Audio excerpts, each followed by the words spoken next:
आपल्या काँग्रेस पक्षामध्ये गेल्या अनेक वर्षापासून ज्यांना पक्षाने न्याय दिला, पार नगरसेवकाच्या पदापासून ते विधानसभेपर्यंत पक्षाने सन्मान मान देण्याचं काम केलं, किंबहुना जालना जिल्ह्याची धुरा पक्षाची 100% माजी आमदार कैलास गोरंट्याल यांच्याकडे देण्यात आली होती आणि तेच सगळा पक्ष पाहत होते.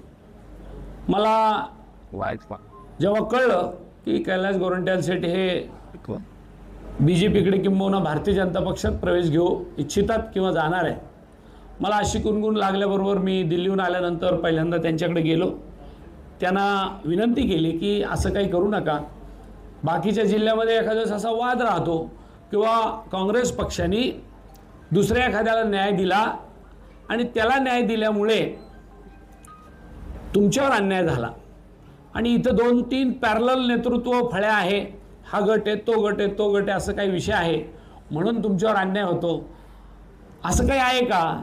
ते म्हणले असं काहीच नाही. म्हणजे मग असं काही नसेल आणि पक्ष जर 100% तुमच्यावर जबाबदारी किंवा धुरा सांभाळायला देत असेल तर तुम्ही अशा पद्धतीने एवढ्या वर्ष तुम्ही या पक्षात राहिले त्यातून जाऊ नका, अशी माझी आपल्याला विनंती आहे. मी एक मित्र या नात्याने आणि काँग्रेस पक्षाचा पदाधिकारी या नात्याने आपल्याला विनंती करतो.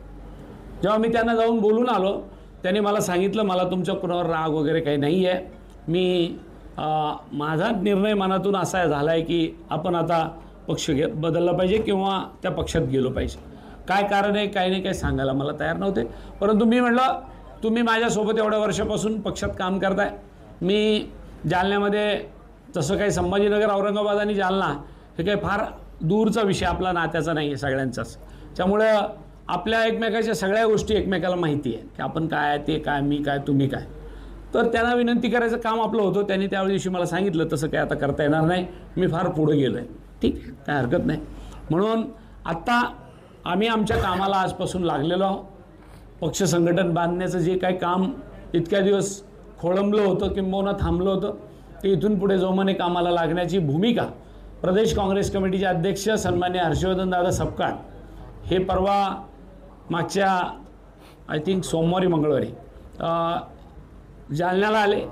तिथं सगळे निरीक्षक आम्ही प्रत्येक तालुक्याला पाठवले आणि त्यांना विचारविनिमय केला की तुमच्याकडे काही पक्ष सोडून जाण्याची काही परिस्थिती आहे का. 8 तालुक्यापैकी एकाही तालुक्यातून अशी माणसं नाही गेली की जी त्या भागातलं त्या तालुक्याचं नेतृत्व करतात. त्यामुळे तिथून सगळी लोकं आली. हर्षवर्धनदादा सपकाळांना आपल्या खासदारांच्या कार्यालयावर भेटली आणि सगळ्यांनी सांगितलं की आम्ही डटके काँग्रेस के साथ खडे आहे, आप चिंता मत करो. शहरात सुद्धा मोठ्या प्रमाणात नगरसेवक हे आपल्या बाजूने आपल्या पाठीशी खंबीरपणे राहिले. म्हणून आता इथून पुढे आम्ही जी मंडळी राहिली त्यांना सगळ्यांना सोबत घेऊन आणि जो काही जनता जनार्दनामध्ये आमचा मतदाराचा वर्ग आहे टक्का आहे तो सोबत घेऊन आम्ही पुढचं मार्गक्रमण करू, एवढंच आपल्याला या प्रसंगी सांगतो. बोलण्यासारखं खूप आहे. पार अगदी सिंदूरवरून त्यांनी सांगितलं की माझं सिंदूरमुळे मत झालं. आता सिंदूर काय आहे हे माझ्यापेक्षा जास्त पत्रकार मंडळीने आपल्या सभागृहामधले परराष्ट्रमंत्री, गृहमंत्री आणि रक्षामंत्री यांचे भाषणं तुम्ही ऐकले असेल. त्यांनी कॉलर टाईट करून सांगितलं मी इतिहासाचा विद्यार्थी आहे. ज्या वर्षी सरदार वल्लभभाई पटेलच नव्हते त्या वर्षी त्यांनी सांगितलं सिंधू करार झाला आणि सरदार वल्लभभाई पटेलने त्याला विरोध केला. अहो त्यांचं निधन 50ला झालं 1950ला आणि सिंधू करार 1960ला झाला आणि मी इतिहासाचा विद्यार्थी म्हटल्यानंतर आपल्या देशाचं काय होणार आहे तुम्ही बघा. मला त्या ट्रस्टमध्ये मला पूर्ण ज्ञान नाही पण इतकं माहिती आहे की आदरणीय शंकररावजी राख साहेब या ट्रस्टला प्रमुख होते. त्यांनी त्या ट्रस्ट म्हणजे गांधी भवन म्हणू आपण किंबहुना काँग्रेस पक्षाचं कार्यालय, ती इमारत, त्याची ट्रस्ट आणि नंतर आपल्या पक्षाचा आमदार म्हणून त्यांनी ते स्वतः राजीनामा दिला आणि कैलास शेठ गोरंट्याल यांच्याकडे ती सुपूर्द केलेले आहे. एवढी मला त्याच्यातली माहिती आहे. इतकं करू नये आम्ही एकदा त्यांच्या कानावर टाकू ही ट्रस्ट काँग्रेसची आहे, ही जागा काँग्रेसची आहे, ही इमारत काँग्रेसची आहे, आपणही लवकरच राजीनामा द्यावा आणि काँग्रेसच्या माणसाकडे तो सोपवावा, असं एकदा सरळ मार्गाने कामाला लागू, एवढंच मला आपल्याला आजच्या निमित्ताने सांगायचं आहे. काँग्रेस पक्षाने तिकीट दिलेला पहिल्यांदा एखादा पैलवान मैदानात उतरवला त्यांनी असं म्हणावं इथपर्यंत ठीक आहे.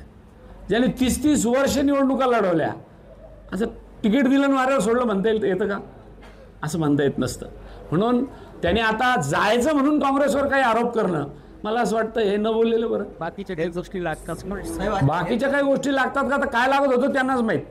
मला तर काही लागल्या नाही आणि मी तर निवडून आणलं लोकांनी. तुम्हीच मला निवडून आणलं, तेव्हा तर काही मला गोष्टी काही गोष्टी लागतात त्या मला नाही लागल्या. लक्षात घ्या, त्यांचं तिकीट पक्कं होतं ही काळ्या दगडावरची रेग आहे. पहिल्या यादीत आलं काय, दुसऱ्या यादीत आलं काय, तिसऱ्या यादीत विषय मोठा नाही आहे. त्याचं कारण असं, काँग्रेस पक्ष जेव्हा तिकीट वाटप करतो तेव्हा सोशल इंजिनिअरिंग झालं आहे का, विभागनीय भौगोलिकदृष्ट्या सगळ्यांना न्याय दिला गेला का, या सगळ्या बारीक सारी गोष्टी तपासताना कदाचित 2 दिवस 4 दिवस उशीर लागतो. परंतु त्यांचं तिकीट कोणी कापणार होतं का? काही विषयच नव्हता ना. काँग्रेसचे बहुतांशी नगरसेवक जे राहिलेले होते त्यातले आजही काँग्रेसच्याच बाजूने आहे. तुम्हाला सविस्तर यादी ज्या वेळेला द्यायची असेल ती मी नक्की आपल्याला देईल. जास्त माहिती अर्जुनराव खोतकरांना त्यांची जास्त आहे आणि स्वाभाविक ते त्याचं तुम्हाला त्यांनी सांगितलं. पण मी निश्चितपणाने असा काही प्रकार चौकशीचा किंवा काय आहे का तो मी पूर्ण अभ्यासेल आणि आपल्याला जरूर त्याचं उत्तर देईल. उन्होंने हाईकमांड से मिलकर आए और उनकी बहुत दिन पुरानी पहले से ही बात चल रही थी कि भाई हमने जो कुछ विधानसभा के अंदर हुआ सो हुआ, लेकिन मैं पार्टी में आने को तैयार हूं. त्या वेळेला काँग्रेसचं सीट पडलं, काँग्रेसचं सीट निवडून आलं. ज्याच्यासाठी आपण तिकीट वाटप केली तेच आता पक्ष सोडून गेले. आता तर कसं असतं, शेवटी बघा, ते गेले म्हणून अनेक लोक काँग्रेसमध्ये येणार आहे पुन्हा. मग त्यांना का घेतलं, यांना का घेतलं असं म्हणता येत नाही. अभी तक तो अलायंस करने के हित में ही कांग्रेस है. कांग्रेस के प्रेसिडेंट हमारे हर्षवर्धन सपकाळ साहब ने वो भी बताया, हम दोनों पार्टी के साथ जाके बात करेंगे, राष्ट्रवादी के साथ भी और शिवसेना उबाटा गठ के साथ भी जाके बात करेंगे. और यदि उन्होंने हाँ बोले तो हम अलायंस में लड़ने को. कांग्रेस की मजबूरी नहीं रहती.